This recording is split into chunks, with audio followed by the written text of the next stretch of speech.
নমস্কার বন্ধুরা। Flexi Recurring deposit নামটি হয়তো একটু নতুন নতুন লাগছে, কারণ এই স্কিমটি কিন্তু খুব বেশি দিন হয়নি।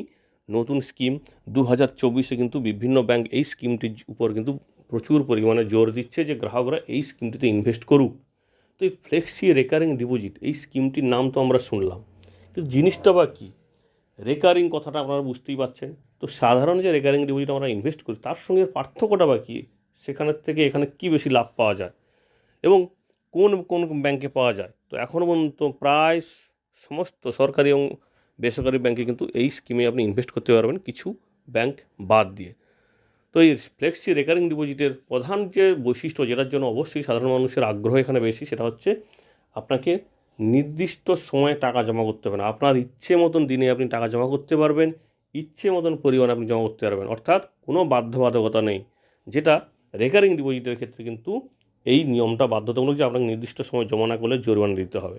তো এই ফ্লেক্সি রেকারিং ডিপোজিটের কী কী সুবিধা আছে, লোন পাওয়া যায় নাকি, বা সুদের কীভাবে হিসেব হয়, কে ইনভেস্ট করতে পারবেন, এবং সেই সঙ্গে কোন ব্যাংকে কী নামে ডাকা হয় এই রেকারিং ডিপোজিটটিকে, অর্থাৎ ফ্লেক্সি রেকারিং ডিপোজিট কোন ব্যাংকে কী নামে পরিচিত। তো আপনি যদি নামটা না জানেন তাহলে আপনি ইনভেস্ট করতে গেলে কোথায় ইনভেস্টই করবেন? ব্যাংকে গিয়ে বলবেন যে আমি যে এই স্কিমে ইনভেস্ট করব, তো সেটা কীভাবে জানবেন?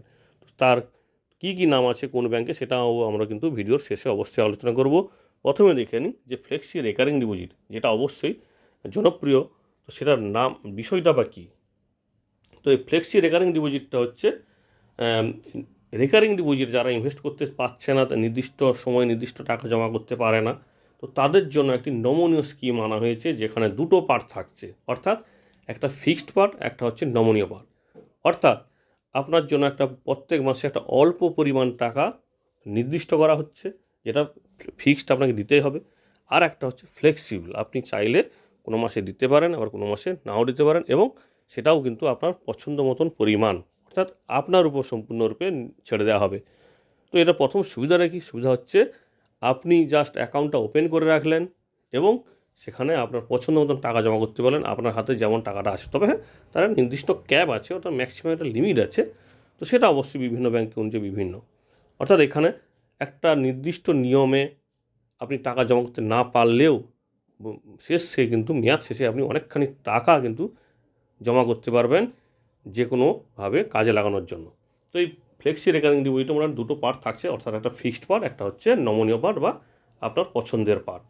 তো এই প্রতিটি ফ্লেক্সি রেকারিং ডিপোজিট একটি নির্দিষ্ট মেয়াদের জন্য কিন্তু আপনাকে খুলতে দেয়, অর্থাৎ মূল পরিমাণটা কিন্তু আপনাকে নির্দিষ্ট সময় অন্তর অন্তর দিয়ে যেতে হবে। তো যে ব্যাংকে আপনি ইনভেস্ট করছেন সেই ব্যাংকে কিন্তু এই ফ্লেক্সি রেকারিং ডিপোজিট ওপেন করতে হলে প্রথমে যে ইনভেস্টটা করতে হয় তার পরিমাণটা কিন্তু ওই ব্যাংক অনুযায়ী নির্ধারিত হয়। কোনো কোনো ব্যাংকে 500 দিয়ে, কোনো কোনো ব্যাংকে 1000 দিয়ে মিনিমাম আপনাকে এই অ্যাকাউন্টটি ওপেন করতে হয়, সেটা ব্যাংক অনুযায়ী কিন্তু নিয়ন্ত্রণ হয়। এছাড়া যেটা বিষয়টা আসছে সেটা হচ্ছে মূল পরিমাণের জন্য, অর্থাৎ নির্দিষ্ট যে টাকাটা আপনি জমা করছেন, যেটা প্রত্যেক মাসে ধরুন আপনি 50 টাকা করে জমা করবেন, তার উপর যে সুদটা দেওয়া হবে সেটা হচ্ছে সাধারণ রেকারিং ডিপোজিটের উপর, মানে যেমন সুদ দেওয়া হয় সেই রকম সুদ দেওয়া হবে। আর বাকি যে টাকাটা দিচ্ছেন, আপনি ধরুন কোনো মাসে 500 দেবেন, কোনো মাসে 1000 দেবেন, তো সেই টাকাটা কিন্তু ওই তারিখে যে জমা করছেন সেই সময় যে সুদ চলছে সেই সুদ অনুযায়ী কিন্তু আপনাকে টোটাল ক্যালকুলেশন করে দেওয়া হবে। এছাড়া নমনীয় পরিমাণ মাসিক যে কোনো সময়, অর্থাৎ ফ্লেক্সিবল যে অ্যামাউন্টটা, যেটা ফিক্সড নয়, যেটা আপনার পছন্দ নিতে পারেন, সেটা কিন্তু মাসের যে কোনো সময় আপনি জমা দিতে পারবেন। এখানে কোনো জরিমানা কিন্তু থাকে না সাধারণত, তবে হ্যাঁ, কিছু কিছু ব্যাংক জরিমানা রাখতে পারে। তো বেশিরভাগ ব্যাংক কিন্তু এখানে জরিমানা নেয় না যদি আপনি প্রত্যেক মাসে জমা করতে না পারেন ফ্লেক্সিবল অ্যামাউন্টটি। এবং এরপরে যে বিষয়টা হচ্ছে, এটি কারা কারা ইনভেস্ট করতে পারবেন, যেটা বলা হচ্ছে যে প্রাপ্তবয়স্ক থেকে এবং অপ্রাপ্তবয়স্ক সবাই এখানে ইনভেস্ট করতে পারবেন, অর্থাৎ মাইনর থেকে সাধারণ নাগরিক সবাই এখানে ইনভেস্ট করতে পারবেন। তো এই অ্যাকাউন্টের টাকা কি আপনি যে কোনো জায়গায় ট্রান্সফার করতে পারবেন? অর্থাৎ আপনার ইচ্ছে হয়েছে যে কোনো অন্য ব্যাংকের অ্যাকাউন্ট বা অন্য অ্যাকাউন্ট ট্রান্সফার করতে না, যে অ্যাকাউন্ট থেকে এই স্কিমে ইনভেস্ট করেছেন, যেই অ্যাকাউন্ট থেকে প্রত্যেক মাসে এই অ্যাকাউন্টে টাকা কাটে, সেই অ্যাকাউন্টে কিন্তু মেয়াদের শেষে টাকাটা কিন্তু জমা হবে, অর্থাৎ আপনি চাইলেও নতুন অ্যাকাউন্টে জমা নিতে পারবেন না। এটা হচ্ছে সিকিউরিটির জন্য, কারণ অন্য কেউ তো এই টাকাটা নিয়ে নিতে পারে। কিছু ফ্লেক্সিবল রেকারিং ডিপোজিট স্কিমের ক্ষেত্রে অবশ্য বছরে একটা থোক টাকা দিতে হয়।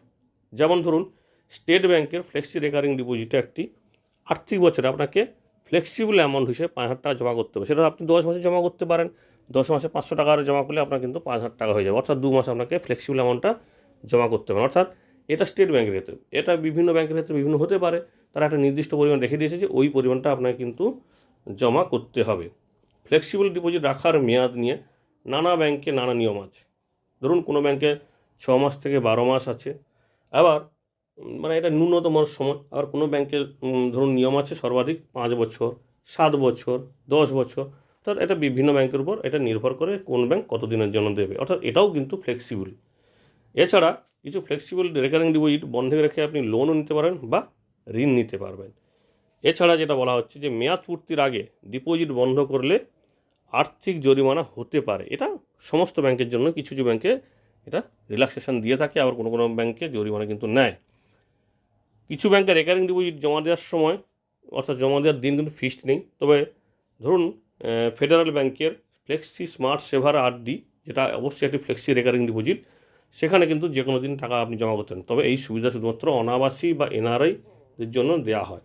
ফ্লেক্সি রেকারিং ডিপোজিটের স্থায়ী কিস্তি এবং অস্থায়ী কিস্তির মধ্যে সম্পর্ক আছে। বিভিন্ন ব্যাংকে বিভিন্ন ধরনের নিয়ম মেনে চলে। তো কোনো কোনো ব্যাংকে কী করে 10 গুণ নেয়, ফিক্সড পরিমাণে 10 গুণ ফ্লেক্সি অ্যামাউন্ট। অর্থাৎ ধরুন আপনি প্রত্যেক মাসে 50 টাকা করে জমা করবেন বলে ঠিক করে রেখেছেন, একটা ফিক্সড অ্যামাউন্ট, প্রত্যেক মাসে আপনি 50 টাকা জমা করবেন।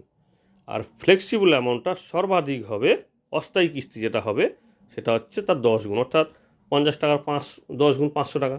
আর আপনি যদি প্রত্যেক মাসে 500 টাকা জমা দেবেন ঠিক করেন নির্দিষ্ট পরিমাণটা, তাহলে তার 10 গুণ হচ্ছে 5,000 টাকা। তো এটা কিন্তু একটা সূত্র, এটা বিভিন্ন ব্যাংকে বিভিন্ন কিন্তু হতে পারে, সেটা আপনাকে আপনার ব্যাংকে গিয়ে জানতে হবে। ফ্লেক্সি ডিপোজিটে কিন্তু অবশ্যই ইনকাম ট্যাক্সের অ্যাক্ট অনুযায়ী টিডিএস কাটবে এবং সেই সঙ্গে আপনার কিন্তু সেই টিডিএসের পরিমাণ মেটাতে হবে। অপ্রাপ্তবয়স্ক সহ পৃথক আবাসিক এই স্কিমের জন্য কিন্তু যোগ্য। সুদের হার কত? মেয়াদি আমানতের ক্ষেত্রে যেমন সুদ হয় সেই একইভাবে সুদ এখানে আছে। প্রতি মাসের শেষ তারিখে যে পরিমাণ ব্যালেন্স থাকবে সেটা কিন্তু ত্রৈমাসিক ভিত্তিতে হিসেব করে আপনার অ্যাকাউন্টে ট্রান্সফার করা হবে। সুদ, চার্জ এবং নানান শর্ত। যাদের মাসিক আয়ে ধরুন নির্দিষ্ট বাঁধা ধরা ডেট নেই, তাদের জন্য কিন্তু এই ফ্লেক্সিবল রেকারিং ডিপোজিটটা অবশ্যই আকর্ষণীয়। এবং সুদের হার এটা কিন্তু অবশ্যই ভালো, কারণ রেকারিং ডিপোজিট যে সূত্র পাচ্ছেন সেই সঙ্গে ফ্লেক্সিবল অ্যামাউন্টের উপর কিন্তু আপনি বেশি সুদটা পাবেন। বিশেষ করে সিনিয়র সিটিজেন বা অবসরপ্রাপ্ত স্টাফ হলে তারা কিন্তু অনেক বেশি সুদ পাবেন। নানান ব্যাংকে ফ্লেক্সিবল রেকারিং ডিপোজিট স্কিম নানান নামে মানে পরিচিতি আছে। যেমন ধরুন ব্যাঙ্ক অফ ইন্ডিয়ার নাম আছে star flexi recurring, state bank of ইন্ডিয়ার গ্রাহকদের জন্য আছে ফ্লেক্সি ডিপোজিট, ব্যাঙ্ক অফ বরোদার আছে যথাশক্তি জমা যোজনা, পাঞ্জাব ন্যাশনাল ব্যাংকের আছে পিএনবি স্বেচ্ছা জমা যোজনা বা ফ্লেক্সি আরডি স্কিম, আইসিআইসি ব্যাংকের আছে আই উইশ, ফেডারেল ব্যাংকের আছে Fed Flexi Smart Saver RD এবং সেন্ট্রাল ব্যাঙ্ক অফ ইন্ডিয়ার আছে Cent Swashakti Flexi Recurring Deposit Scheme. এগুলো সমস্ত কিন্তু একটা ফ্লেক্সি রেকারিং ডিপোজিট, অর্থাৎ আপনার ব্যাংকে কী নামে আছে সেটা আপনি এখান থেকে জানতে পারবেন। এছাড়া আরও বিভিন্ন ব্যাংক কিন্তু আস্তে আস্তে এই প্রকল্পে শুরু করছে এবং গ্রাহকদের সামনে কিন্তু তুলে ধরছে। আশা করি ফ্লেক্সি রেকারিং ডিপোজিট যেটা 2024-এর জন্য কিন্তু অবশ্যই জনপ্রিয় হতে যাচ্ছে, পরিষ্কারভাবে বোঝানোর আমরা চেষ্টা করলাম। যদি ভালো লাগে তাহলে প্লিজ ভিডিওকে লাইক ও কমেন্ট করে উৎসাহিত করুন। ধন্যবাদ।